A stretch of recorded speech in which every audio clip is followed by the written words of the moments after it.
Magandang hapon sa ating lahat. Ito na naman po si TPL4, The Political Bandera Podcast. At maghahatid din naman po sa inyo ng mga balita sa politika na hindi ninyo napapansin. Kasi siguro distracted kayo sa iba pang mga bagay. So, ang ating pong gagawin ngayon, ibabahagi ko sa inyo yung mga news po nanggagaling mismo sa ating mga ahensya ng gobyerno na baka hindi nyo na po napapansin sa news, pero nababalita po sila. Sa ngayong hapon po, ang tatalakayin ko po, ako po si the Political Bandera, Maureen Rose Mejia Villar, all the way from Ormoc City, Leyte. At ang tatalakayin po natin ngayong hapon sa aking podcast ay patungkol sa DepEd po. Pag-usapan po natin ang DepEd kasi po hindi po napapansin ang mga ginagawa ni Secretary Sani Angara. At alam po ninyo, hindi po biro yung iniwan na problema ng dating sekretarya ng Department of Education na si Vice President Sara Duterte doon sa DepEd nung siya po ay nag-resign bilang sekretarya noong June 2024. Ano po, malaki po yung problema niyang iniwan at I think nahirapan po ang sumunod na kalihim sa kanya na si Sani Angara, si dating senador Sani Angara, na ayusin yung kanyang iniwan na problema sa Department of Education. At ito na nga po, isa yung mga sa libro. Alam po natin kahit naman po nung panahon ni dating Pangulong Rodrigo Duterte may problema na po ang textbooks. Ang textbooks po ng mga estudyante sa mga paaralan. At ngayon po, ang balita po ngayon, dahil nga kailangan talaga ng mag-double time para asikasuhin at ayusin ang mga problema sa DepEd at para matugunan ang kakulangan. Kakulangan talaga, malaki po ang gap. Malaki po ang kakulangan sa DepEd, lalo na sa mga learning, sa mga ating learners. At naglaan po ang gobyerno sa DepEd ngayong taon ng 19.5 billion pesos para lang po sa textbook para sa darating po na next school year. Kasi nga po ngayon papunta po pagtatapos na po ng mga schooling ngayon. March, April, May, patapos na po. Tapos babalik na po another school year in the next few months. At tututukan po ni DepEd Secretary Sani Angara ang textbooks na kailangan po natin talaga busisiin kasi nga may mga textbooks po sa elementary at high school na may mga ano ba tawag dito mga kailangan may mga typographical errors, may mga errors, entries, mga ganun. So sana sa susunod talagang titingnan na nila na kung insakto yung mga impormasyon doon na nakasulat sa mga textbook. Kasi reference po ito. References po ito ng mga estudyante natin. Kung mali ang itinuturo sa kanila dahil sa libro, ay talagang matututo po sila ng kamalian. Lalong-lalo na po sa history. Di po ba? So, kailangan po yan tutukan. At least alam natin na ang Department of Education, inaayos ito para i-up po ang literacy ng ating mga learners. At wag sana po ninyong isipin na dahil lang kailangan magbasa dahil sa teknolohiya ngayon, yung mga bata exposed na po sa cellphone, sa tablet, tapos mabilis na lang sila mag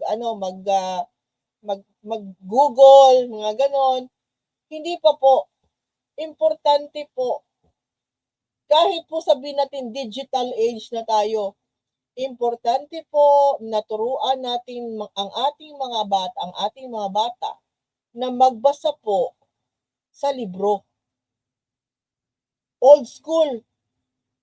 Yun po dapat ang pundasyon. Hindi lahat nadi-digital eh. At hindi, pag sobrang digital, sobrang easy, may tendency yung mga bata na, madali lang yan. Kailangan po natin bigyan ng ang mga bata, turuan natin sila na maghirap konti. Mahirap po magbasa. Sa totoo lang. Kung magbabasa kayo, uupo kayo sa isang lugar, magbabasa kayo ng libro, old school, iti-turn po ninyo yung mga pahina ng mga libro nyo. Ganun po yung nakasanayan ko. Ganun po yung era ko.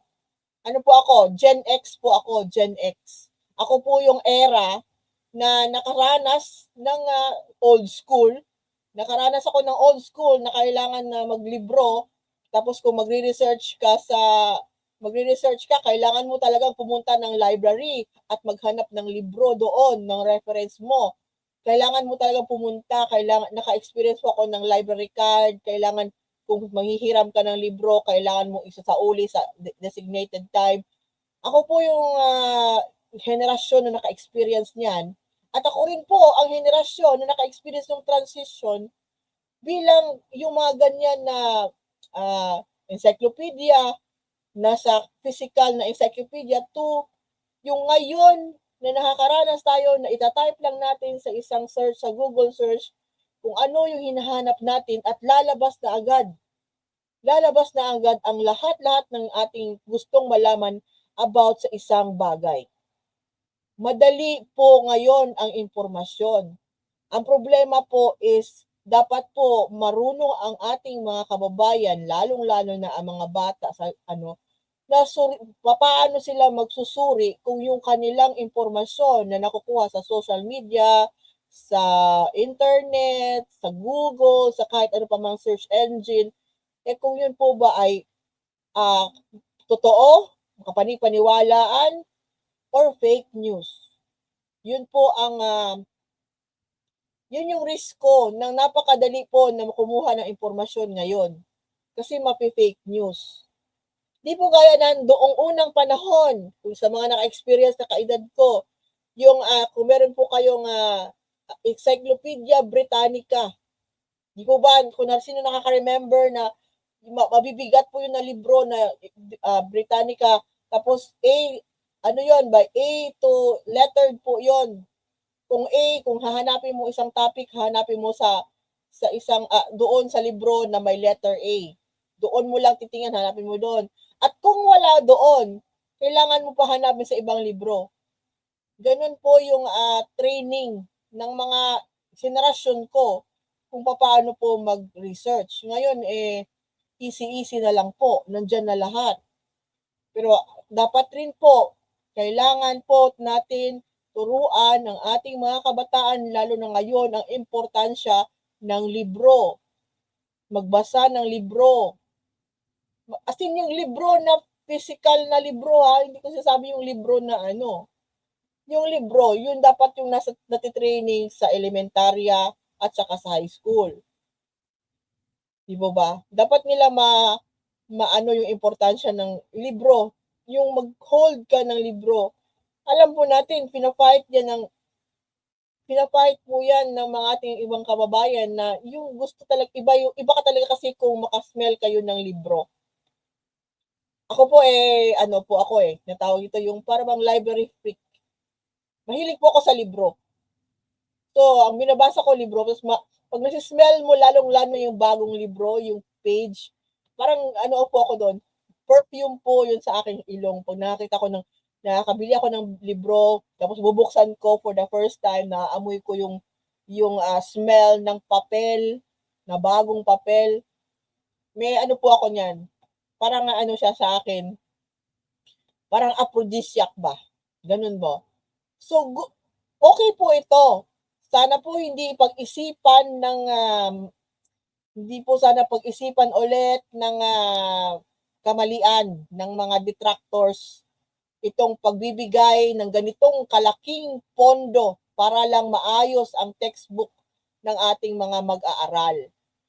At buti na lang po ito napunta sa ganyan kaysa naman po napunta sa isang libro kagaya ng sinulat kuno sinulat ni Vice President Sara Duterte, if you remember, yung kanya pong libro na ang titulo po Isang Kaibigan, na pinondohan po ng kanyang opisina noon ng 10 million pesos for ilang kopya. Hindi ko na remember kung ilang kopya po, basta ang binudget po doon is 10M. At kailangan ano po yun sa House of Representatives. Tinatanong siya kung ano yung libro niya na yon, Isang Kaibigan, about sa isang kwago at isang parot na lumalabas po parang ano niya, ginaya lang niya po sa isang American US author. American author na same din, ganun din. Walang originality po yung libro. Sa totoo lang. So, parang kung talagang magiging brutal tayo sa word na gagamitin para pag-describe kung paano nangyari yun, plagiarism po yung nangyari. Kumuha ng ideya, kumuha ng konsepto galing sa ibang author, tapos sinabi na sa kanya yon, ginawa niya yon, tapos gusto ang gobyerno ang magpondo ng libro na yon. Di ko na po alam kung ano nangyari doon sa libro na yon. Hindi naman po nagpapag-usapan kasi unremarkable naman po yung libro na yon na ang Isang Kaibigan ni Vice President Sara Duterte. Unremarkable. Lalong-lalo na kung may kopya, kung sino man ang may kopya ng libro na yon, sino man ang nagbigyan ng libro na yon, sa likod po, makikita po ninyo ang kanyang picture. Ginawa niyang parang propaganda, campaign na material yung libro na para sana sa mga bata, ang mga from kinder to grade school. Ganon napunta yung pera ng bayan. So, ngayon po, sana po maayos to ni Secretary Sani Angara bago pa man pumasok ang next school year. At kailangan na po natin i-boost ang literacy ng ating mga mag-aaral. Kasi nga po napag-iwanan na tayo kasi nga po yung previous walang inatupag kundi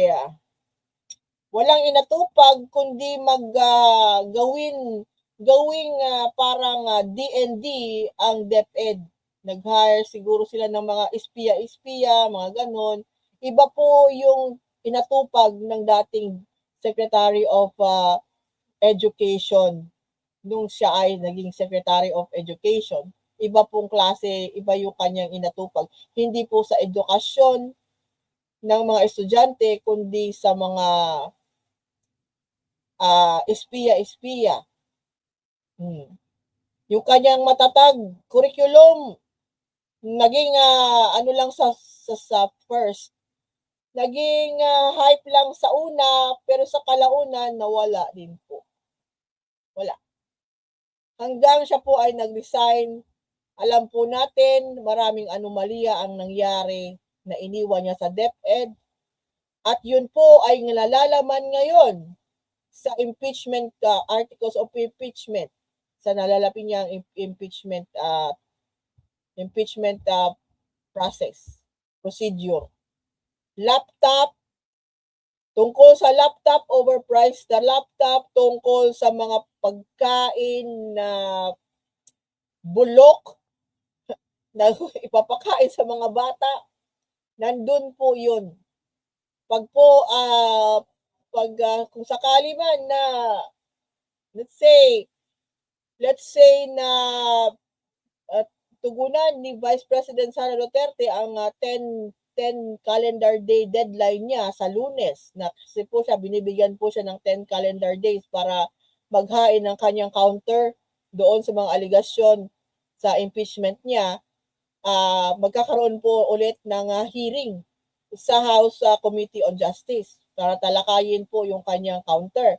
Pero pag hindi po siya nagsumite hindi po siya nagsumite sa Monday na deadline, March 16, ng kanyang counter, sa kanyang mga aligasyon at ang sa mga aligasyon laban sa kanya doon sa kanyang impeachment complaint, ibig sabihin po, ini-waive po niya yung kanyang right to be heard at hindi na po, iaano pa po yun ng House Committee para para iakyat sa plenary kung saan po pagbobotohan po yun ng mga kongresista as a House, as a whole. At pag yun po ay at nagbotohan po at mayorya ay sabihin na iakyat na yon sa Senado, yun na po ay ikalawang pagkakataon na na-impeach si Sara Duterte sa lower house at iaakyat na po sa Senado. At doon makikita mag-impeachment sila trial doon sa Senado. At doon po ay mapipilitan na talaga mapipilitan na po si Sara Duterte mag-appear sa impeachment trial. Yun na siguro yun. Yun yung siguro yung gusto niya mangyari. Doon na lang siya sa Senado at doon para makita po ng taong bayan ang ilalabas na mga ebidensya ng prosecution at ebidensya din ng mga kung anong counter ng kanyang depensa, na ang depensa po ni Sara Duterte ay naglalaman ng 16 lawyers po. At dalawa doon po sa kanyang mga abogado ay dati niya po mga tauhan niya sa DepEd tsaka sa OBP. Hindi ko pa po alam na kung nakikita nila ang conflict of interest nung dalawa na yon kanyang mga kinuhang abogado.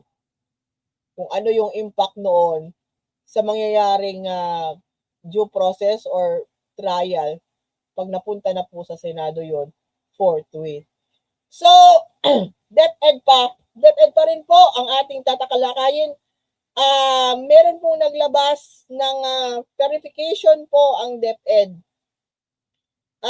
Naglabas po ng work from home policy ang DepEd. Pero hindi po ito nag-a-apply sa mga teachers. Ito daw po ay nag-a-apply daw sa mga non-teaching staff, yung work from home nila. Ulitin ko qualification, yung work from home policy sa DepEd ay hindi po nag-a-apply sa mga teachers. Sa non-teaching staff, meaning kung non-teaching staff ka, nasa admin ka, administration. Well, hindi ka nag-handle ng mga klase. So, yun po sila pwedeng work from home kung hindi naman po sila hindi lesson plan yung hawak-hawak nila. Ang hawak-hawak nila ay ibang klaseng plan, administrative plan. So, yung ganon, work from home po kayo, meron po kayo. So, mag-apply yun sa inyo. Pero, yun nga, yung kung school-based ka na teacher, kailangan mo pa mag-report sa eskwelahan. Alangan naman kasi yung mga bata pupunta ng eskwelahan tapos walang teacher. Yung mga bata po ang priority. Sa DepEd, yung mga bata po ang priority, yung mga ating mga learners, schoolers, sila po yung priority. Dapat po umiikot ang polisiya, ang programa ng DepEd around sa ating mga kabataan na nasa eskwelahan.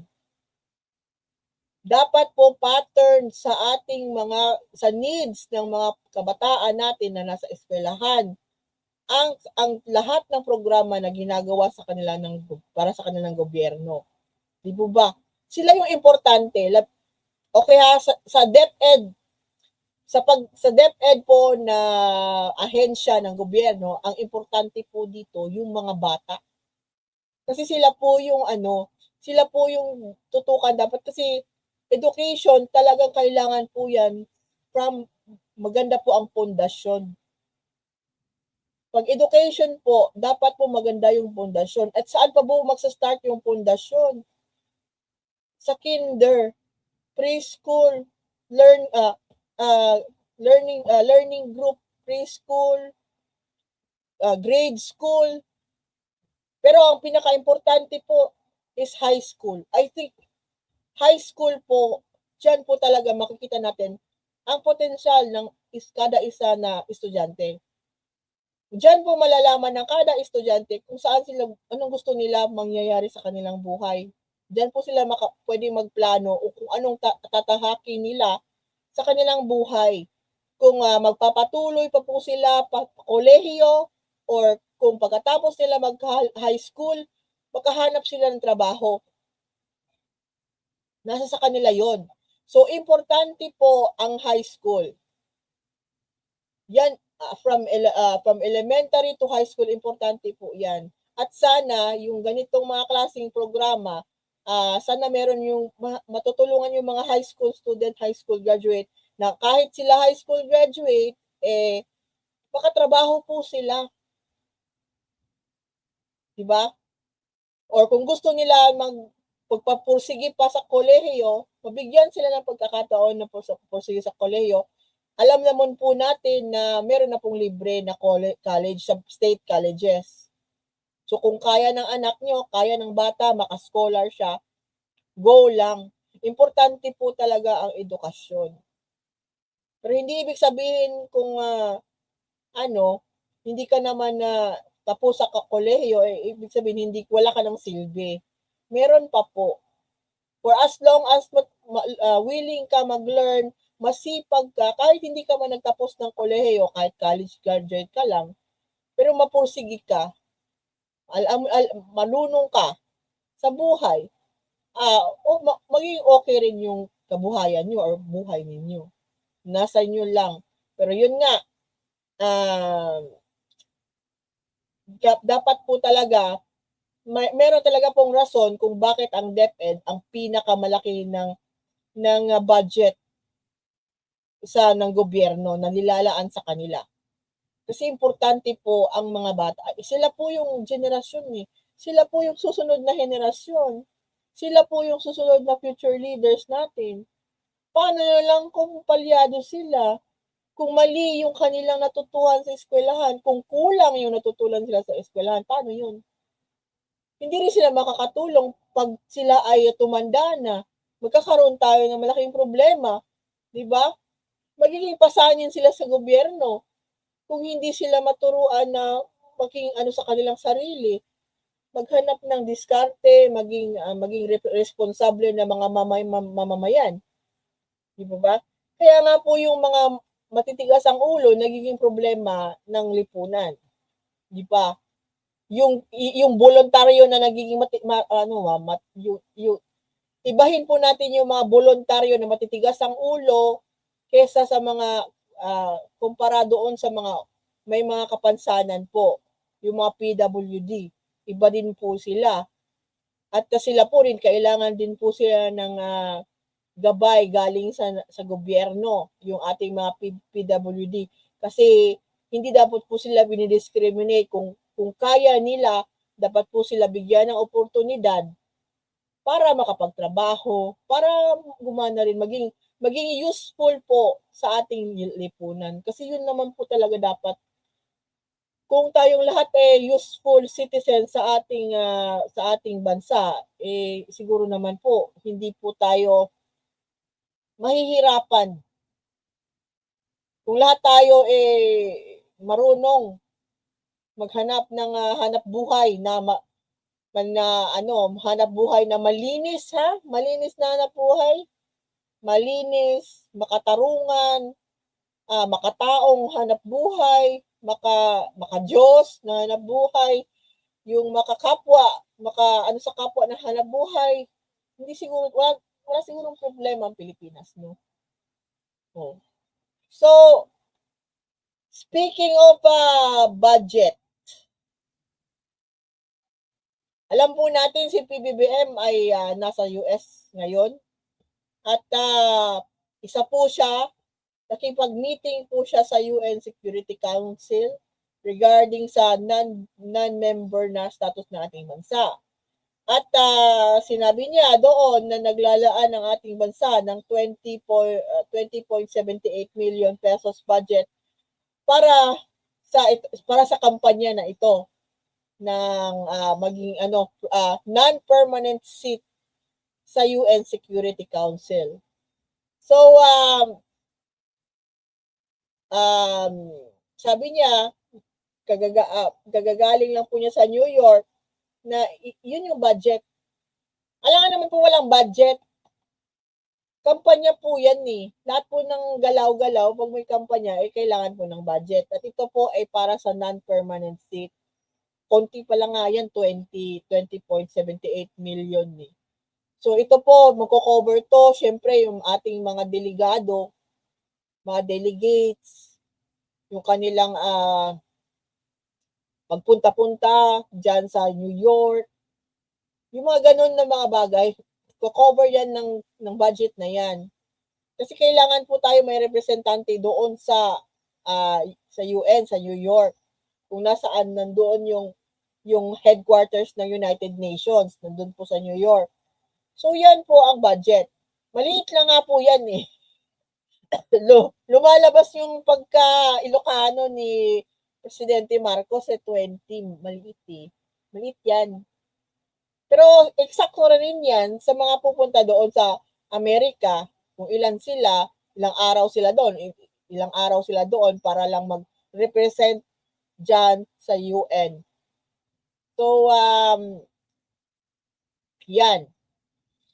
Ngayon, sa mga nagsusubaybay sa sumusubaybay sa mga bali-balita, alam po natin na madami pong breaking news ngayong araw. At isa na pong breaking news nakita ko kanina ay si Senator Bato de la Rosa po. Si Senator Bato de la Rosa. Nagpalamdam po si Senator Bato de la Rosa at siya po ay naghihingi ng permiso. Kung inyo po, bago-bago lang to, mga 1 hour ago lang ito. Si Bato de la Rosa po ay nanghihingi ng permiso sa Senate President, sa Senado, kung pwede daw po ba gamitin ang mansion, Senate mansion doon sa Baguio City kasi gagamitin ng kanyang pamilya. Gagamitin ng kanyang mga staff dahil meron doong event,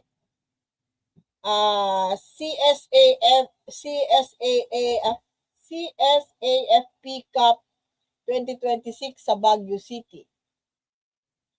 Hinihingi niya na permiso na gamitin ang mansion, Senate mansion doon para ilugar ang kanyang staff. Senator Bato, pwedeng before ka maghingi ng permiso kay Senate President Tito Soto, pwede pumasok ka muna sa Senado. Pwede ka muna pumasok sa Senado, sir? I mean, di ba, if you want something, syempre you have to give something. Pumasok ka, ano naman eh. Sandali ha. Pumasok ka, sir, muna. Hindi yung magre-request ka ng ganyan. Tapos hingi ka ng pabor na ganyan, tapos hindi ka man pumapasok sa trabaho. Senator Bato.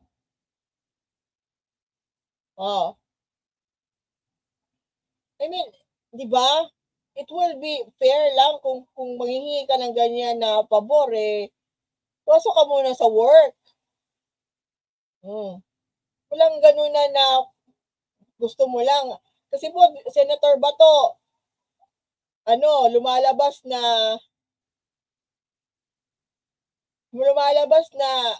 makapal mukha mo. Ang kapal ng mukha mo. Taxpayer po ang remember Senator Bato, taxpayer ang sumisweldo sa iyo. Taxpayer sa nagme-maintain ng Senate mansion doon sa Baguio City.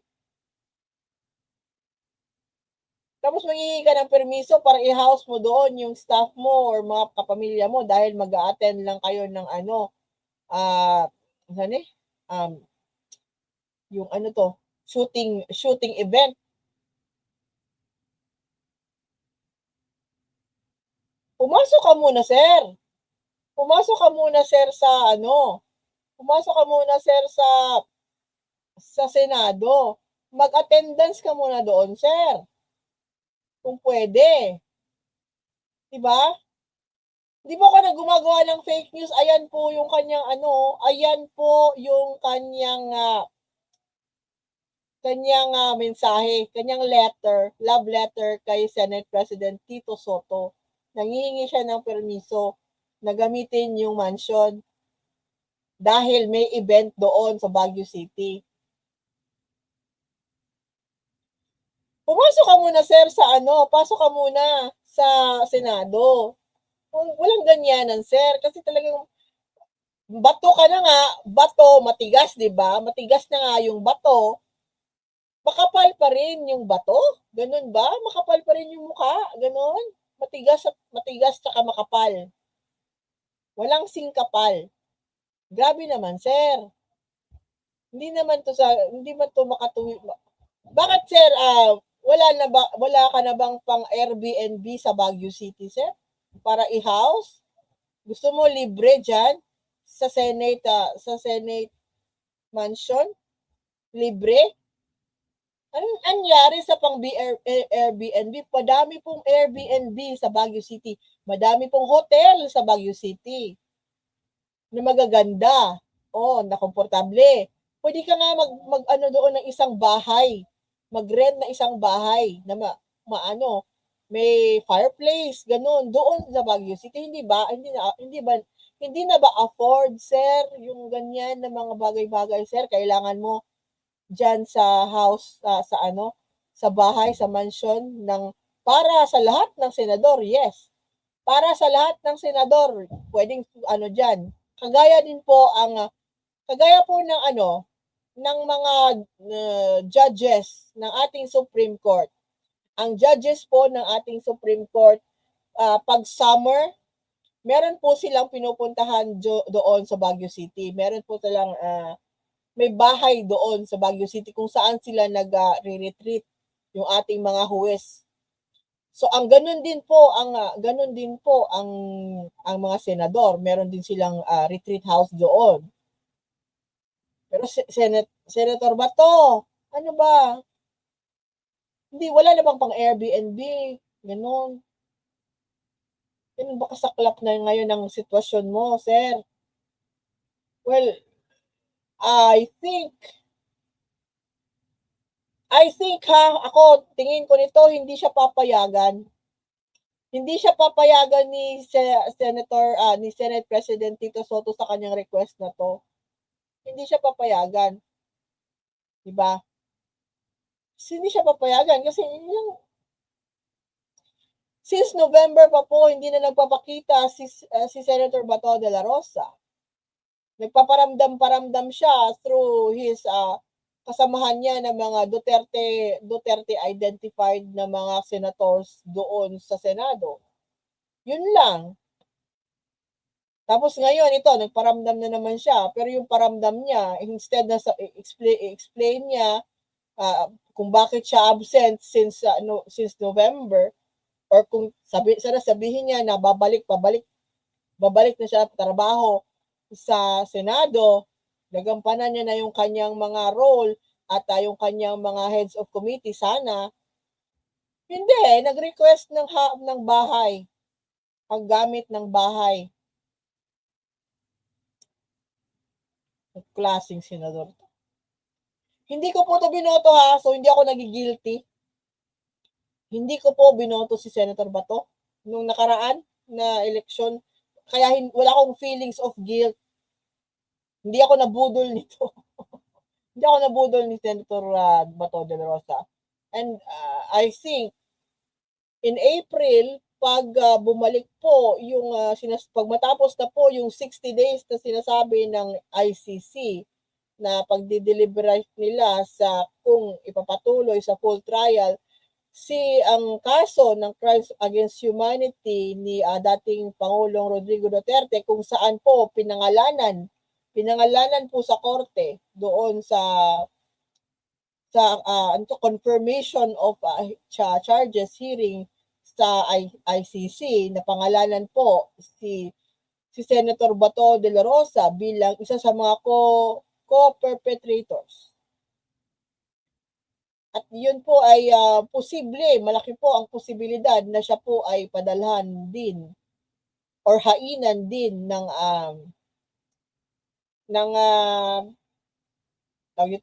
arrest warrant na ipapadaan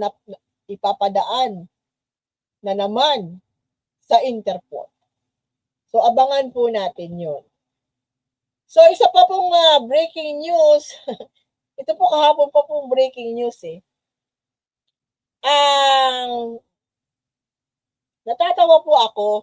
Alam po natin na nagpakita po yung nagpakita po yung 18 daw. 18 pero hindi sila 18.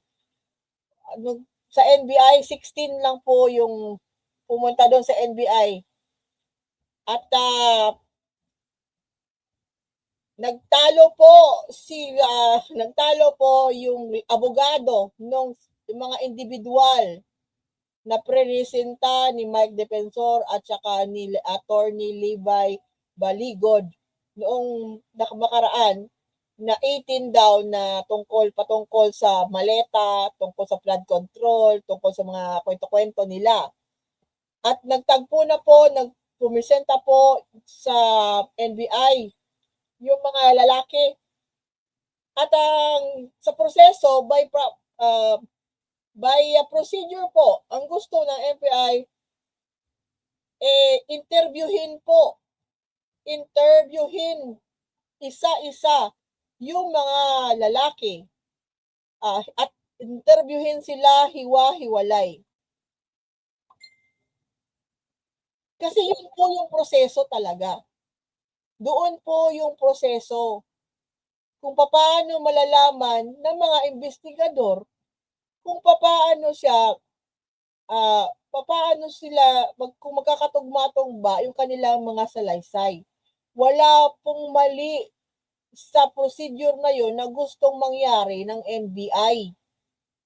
Na isa-isahin sila, interviewin, isa-isahin silang tanungin, hiwalay-hiwalay sila interviewin, naka-ready na po yung room At yung ganyan ba, isa-isahin.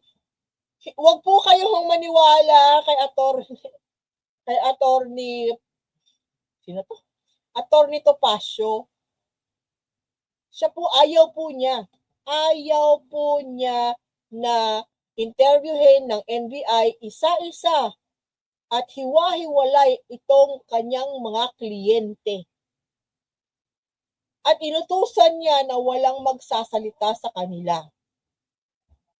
Bakit ganon? Ang proseso po para malaman talaga natin, maistudyuhan natin kung ito pong mga tao na to ay nagsasalita o nagsasabi ng katotohanan. Kahit po yan sila hiwalayin, kahit po yan sila interviewin isa-isa, kung kung totoo yung kanilang kailangan ilabas na saloobin, magkakatugma-tugma po yan silang lahat. Pero sa oras na hindi sila magkatugma-tugma sa kwento nila, sa mga salaysay nila, ibig sabihin po, may nagsisinungaling sa kanila. At yun po, makaka-question ka na sa kanilang kredibilidad. At hindi lang sa silang kredibilidad ng 18 na yan na sinasabi nila or 16 or 11. Pati po yung nag-handle sa kanila, maki-question yung kredibilidad kagaya na lang na kanilang abogado na si Attorney Ferdinand Topacio at yung kanilang handler. Obviously po, handler po nila si Mike Defensor. Wag na po tayong magkwento-kwento na walang kinalaman si Mike Defensor sa kanila. Meron pong kinalaman si Mike Defensor sa kanila kasi yung sinakyan po nilang sasakyan pala. No, sa first nila na nung kanilang conference, nagpa-press conference po sila. I think sabay sila nag-press conference. Yung una sa Cafe yung isa sa Club Filipino. Sunod sa Balya Verde. Sunod, yan sa NBI na. Yung sasakyan pala niya ginamit nila para pang-transport sa kanila nasa pangalan po ng wife ni Mike Defensor. So kahit sinasabi nila, nagpa-interview man din sila, 'di ba, sa Valle Verde. Sabi nila wala daw kinalaman si Mike Defensor sa kanila. Di po tayo maniniwala. At yung the fact na ayaw nila magpa-interview ng isa-isa hiwa-hiwalay, magduda na po tayo. Magduda tayo. Kasi the only logical reason na bakit ayaw nila mag-interview ng isa-isa at paisa-isa sila at hiwa-hiwalay ay may posibilidad, malaki po yung posibilidad na pag sila po ay magkwento na hiwa-hiwalay ay hindi po magkakatugma yung kanilang mga salaysay. Yun na nga, pag hindi pare-parehas yung kwento nila, hindi similar, hindi nagkakatugma yung date, hindi nakakatugma yung mga lugar, hindi nakakatugma yung mga pangalan, yung mga ganon, na dapat sana alam nila, kabisado nila yan, kasi may script na sila. Matatamaan din po si Attorney Libay Baligod at saka si Attorney Topacio at saka si Mike Defensor. Nakakapagtaka po, bakit parang hindi ko maintindihan sino ba talaga ang attorney ng mga taong ito. Kasi po yung nagpresenta si Attorney Baligod, si Libay Baligod. At ngayon, ang maingay naman ngayon ay si Attorney Ferdinand Topacio. So silang dalawa ang abogado nitong mga taong ito. Ganun ba? Tapos ang sponsor is si Mike Defensor. Ganun ba? Since po lumabas itong 18 na to, marami na po tayong nalaman. Inimbestigan po sila ng ombudsman. At nalaman natin kay Ombudsman Remulla na may mga sa mga iilan nilang mga na tao na ito, meron sa ilan sa kanila ay may kaso na murder. Galing yun sa ombudsman na information. Galing po sa NBI, mismo sa NBI, kay NBI Director Melvin Matibag, nagpa-interview po siya sa isang, I think, bilyonaryo. Doon po siniwalat ni Director Melvin, bagong NBI Director Melvin Matibag, na hindi po lahat ito sila. Hindi po sila lahat tao ni dating Representative Saldico. Iilan-ilan sa kanila lang.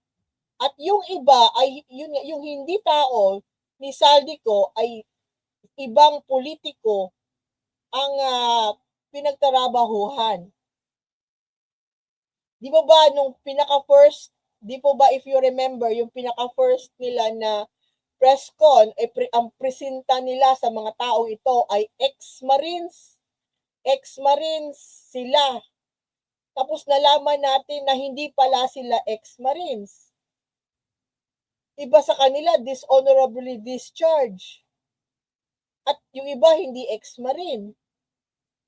Yun na po, red flag na po yun.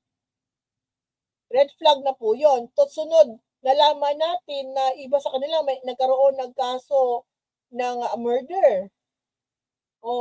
At ngayon, nalalaman natin, isa na namang layer, na ito pala, hindi sila lahat naging tao ni Saldico. So, paano bakit nila sinabi noong pinakauna nilang press con na sila po ay nag-deliver lahat ng mga mali-maletang pera gamit ang helicopter, gamit eroplano, mga ganun. May mga picture pa na halata naman na Photoshop. So yung third layer ng magdududa ka talaga, sasabihin nila tao silang lahat ni Saldico, pero lumalabas po hindi po lahat sila tao ni Saldico or hindi naging tao ni Saldico at naging security detail ng ibang politiko na may mataas po na ranggo sa gobyerno. Hulaan ninyo kung sino yon. Kasi alam po namin may dalawang tao dyan sa hanay na yan ng mga nagpakilalang ex-marine at tinatawag ngayon na mga DDS na 18 brave daw. 18 brave. Kasi sumabit sila pag sabi nilang ex-marine. Kasi hindi nga sila lahat marine. So nag-rebranding po sila, tinawag na 18 brave. Alam po natin, isa dyan isa dyan sa kanila naging security noong 2023 ng isa sa mga anak ng dating presidente ni former President Corazon Aquino. Naging security siya or bodyguard. Isa dyan sa 18 na yan. Hindi ko naman remember kung anong pangalan. May dalawa sa kanila sa mga 18 na yan, may dalawa dyan na nakita na Howie Boys. Yung Howie Boys sila ba? Pag dumadaan ang isang politiko, sila yung taga-Howie ng crowd para maka-pass yung tao, yung politiko, yung VIP. Natawag na VIP. Dalawa po dyan. Nakalimutan ko rin yung mga pangalan. Dalawa dyan Howie Boys ng isang politiko na VIP. Hanapin po ninyo, nagkalat na po yan sa TikTok o sa Facebook kung sino-sino yung Howie Boys na yan. Hindi po yun sila tao ni Saldico. Iba pong politiko ang kanilang sinisilbihan. At kung malaman nyo kung sino yung politiko na yon, mapagtutugma-tugma ninyo, you will figure it out. I think kung matalino kayo, hindi kayo DDS, nawalan na sa wiso ang mga DDS, wala ng common sense, wala lang critical thinking, mga bobo na sila talaga, mga kulto sila. Kung kayo po ay merong natitirang talino pa sa inyong sarili, pag malaman nyo kung sino yung Howie Boys dyan sa 18 na sinasabi nila na yan, malalaman nyo, makikita nyo na yung connection. Mako-connect the dots na ninyo kung bakit yan sila ganyan. At bakit takot na takot si Attorney Topacio na interviewin ng NBI as per procedure yung mga kanyang kliyente isa-isa at hiwa-hiwalay. Huwag po kayo magpadala sa gaslighting ng isang gasolito. Nasa eksakto po yung procedure na tinatahak ng NBI na yung mga ganyan na kaso, kailangan po hiwa-hiwalay interviewin at isa-isa para malaman po. Dapat sila po mag-execute ng kanilang personal na affidavit. Individually po, hindi as a whole. Hindi po as a whole. Kasi kung mag-i-insist po si Attorney Topacio as a whole sila, as a whole, magduda kayo.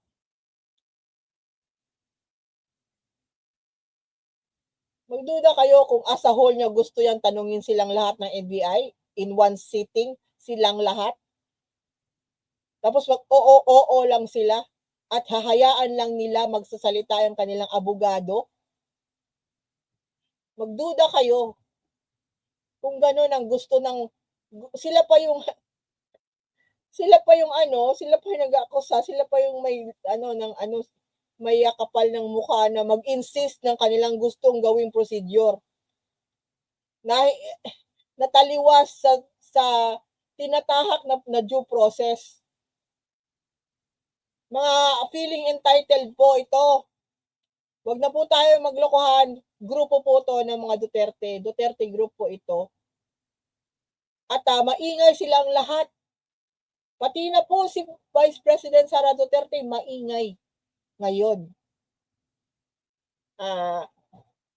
Ewan ko kung naiintindihan, ewan ko ba kung hindi nila alam kung anong ginagawa kasi na sa mga observers po, political observers, ang nakikita po natin, nagpapanik po sila. Nagpapanik ang bise, nagpapanik itong grupo nila Perdito Pasio. Alam niyo po, kung nagpapanik po ang isang tao, nagiging burarak. Nagiging messy. Ano bang Tagalog sa makalat? Magiging makalat ang programa. Pero from observation, gusto talaga nilang magkalat kasi chaotic eh. Gusto nila chaos. Gusto ng grupo nito ng chaos. Gulo. Gusto talaga nila ng gulo. Ito mga Duterte identified personalities, social media personalities. Mismo si Vice President Sara Duterte, gusto niya gulo. Gusto niya magulo.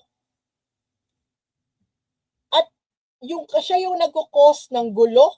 Siya yung nagko-cause ng gulo, tapos nagkakagulo na, tapos sasabihin niya, ipapahid niya yung kanyang ginawang gulo sa ibang tao. Kung yun yung nakikita nyo. Siya yung punot dulo ng gulo, at pag nagkakagulo na, ibabaling niya yung blame ng gulo. Hindi siya, papalabasin niya, hindi siya yung ng gulo. Siya yung ginugulo. Nagpapabiktim na siya. Ganon. Yun po siguro, natutunan niya sa kanyang ama na nandoon na sa dahig. Kasi yun siya yung nag-cause ng gulo.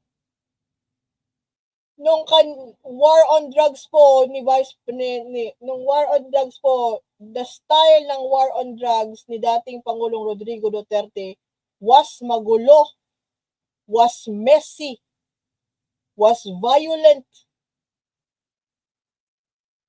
Di ba? Hindi masinop yung kanilang trabaho noon. Kaya po nakikita natin, meron pong mga inosenteng mga tao, mga bata minor de edad na nasali dyan sa war on drugs. At hindi katanggap-tanggap na merong ganon mga minor de edad na nasali sa war on drugs, tapos sasabihin, balik tayo kay Senator Bato de la Rosa. Ang sabi ni Senator Bato de la Rosa, nung siya pa ay PNP chief noong mga panahon na yon, sila po, yung mga minor de edad na EJK victims ay collateral damage. At sinabi pa niya nung may namatay, nasali, na 3-year-old po na bata. Anong sabi ni Bato de la Rosa? Sa pagkamatay, pagkadamay ng isang minor de edad na ganon kabata, shit happens. Matatanggap nyo ba yun? Shit happens. Tapos ngayon, hinangihingi si Bato de la Rosa ng permiso na gumamit ng bahay, mansyon doon sa Baguio City. Gagamitin yung retreat house ng mga senador doon. By the way, sa taong bayan po yung nagmi-maintain doon, buwis natin, Ganon, shit happens. Well, kung totoo po yung balita na nasagap ko na hindi pahihintulutan si Bato de la Rosa na gamitin nga yung mansion doon sa Senado, edi ang sasabihin ko na lang kay Senator Bato, kung hindi siya pinayagan gamitin yung lugar doon, na shit happens din. Shit happens po. Kung hindi aprubahan ni Senate President Tito Soto yung request niyo, shit happens. So hanggang dito na lang po ako muli. Salamat po sa mga nanood at nakinig sa aking live stream ngayong hapon. At wag po ninyong kalimutan mag-like, mag-share, mag-subscribe sa TPL4 podcast na mapapanood nyo kay Nyolo Live. At sana po ay mag-follow din po kayo kay Tita Admin Rich, kay Banat Boy, sa yung aking pong YouTube. Nandoon po, nilagay ko po doon yung mga yung mga podcast ko po na recorded. At sana po suportahan po ninyo para umakyat-akyat ang aking mga subscribers. Salamat po sa mga magfa-follow at magso-subscribe. At wag po ninyo din kalimutan si Nyolo. Si Nyolo po, salamat. Nagpapasalamat ako kay Nyolo kasi kung hindi po sa kakulitan niya, hindi po ako maiengganyo mag-live stream araw-araw. Mahirap pala to, no? Mahirap pala mag-live stream po araw-araw ng ganito. Pero masaya din po kung tayo po ay nakakahatid po tayo ng tamang impormasyon sa ating mga kababayan na parang hindi talaga alam, hindi po updated sa mga nangyayari sa ating gawain polisiya ng gobyerno na importante po natin malaman lahat. Knowledge is power po. Pero kailangan po yung knowledge ninyo ay sa eksakto, tama, hindi fake news. Iwasan po natin yung fake news. Dito po sa amin, kung kami po ay magbibigay sa inyo ng balita or opinion, kailangan, meron po kaming resibo. May backing po kami. Para hindi kami hahabulin na sasabihin na gumagawa kami ng peking balita. So hanggang dito na po ulit ako. Ako po si Maureen Rose Mejia Villar, all the way from Ormoc City. I will see you all again tomorrow, same time po. And thank you po sa mga nakinig. Bye! See you tomorrow!